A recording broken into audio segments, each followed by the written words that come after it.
Salut, c'est Camille. Vous êtes nombreux à m'avoir demandé s'il existait un moyen de soutenir Crimes oubliés.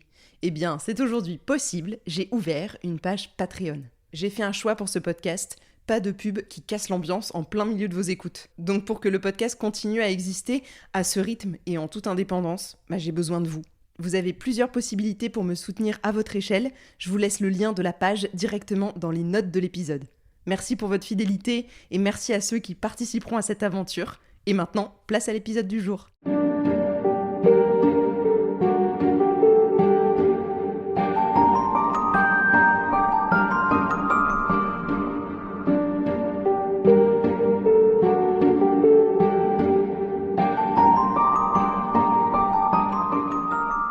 L'année dernière, vous avez adoré la saga de l'été. Durant 8 semaines, je vous ai emmené à travers la vaste affaire des poisons, une large conspiration dans l'entourage du roi Louis XIV. Cette année, la question s'est posée. Est-ce qu'une nouvelle saga de l'été pourrait leur plaire ?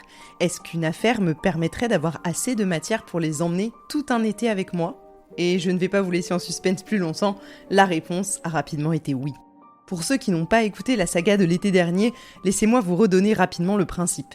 À partir de cette semaine, vous n'allez pas avoir un épisode de Crimes oubliés par semaine, mais bien 2 épisodes. Le mardi et le vendredi matin à 7h. Et ça va durer jusqu'au mois d'août. Le but est simple, vous emmener dans tous les recoins et les circonvolutions d'une seule affaire gigantesque. Lorsque j'ai commencé à réfléchir à la saga de l'été de cette année, il y a une affaire qui m'a paru absolument parfaite. Celle de la bête du Gévaudan. C'est peut-être parce que la saison 14 sur les derniers loups-garous vous a beaucoup plu et a eu énormément de succès, ou bien parce que cette histoire m'a toujours un peu fascinée, à titre personnel, ou même encore parce qu'aujourd'hui, le Gévaudan, c'est un peu chez moi.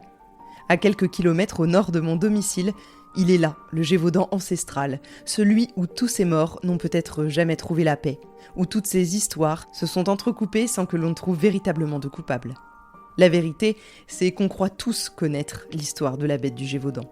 Moi la première, si on m'en parle, je disais « oui, bien sûr, je connais ».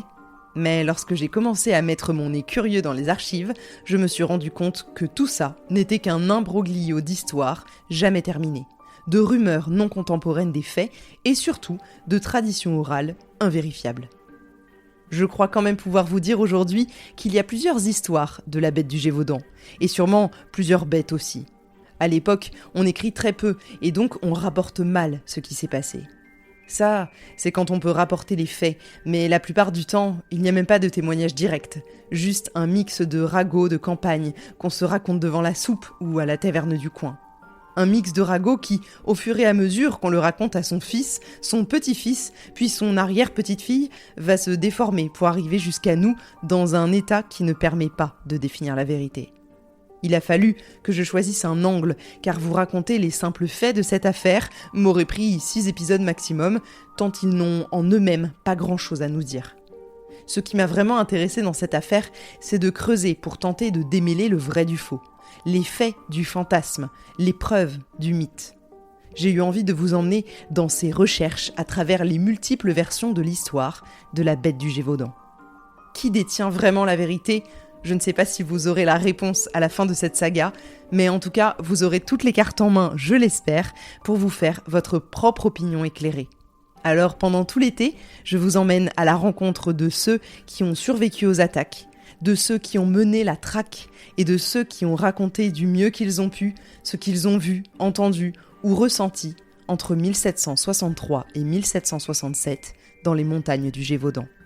Gros chien dressé pour tuer, loup croisé avec autre chose, animal exotique, sorcier, loup-garou, tueur en série, il y a de tout et je suis presque sûre que vous trouverez une explication qui vous satisfera. Alors que vous soyez à la plage, au bureau, dans les transports ou au bord d'une piscine à l'eau cristalline, vous pouvez emporter le podcast un peu partout avec vous.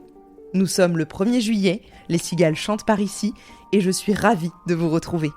On se retrouve vendredi pour le premier épisode de cette saga de l'été 2025, consacrée à l'affaire de la bête du Gévaudan.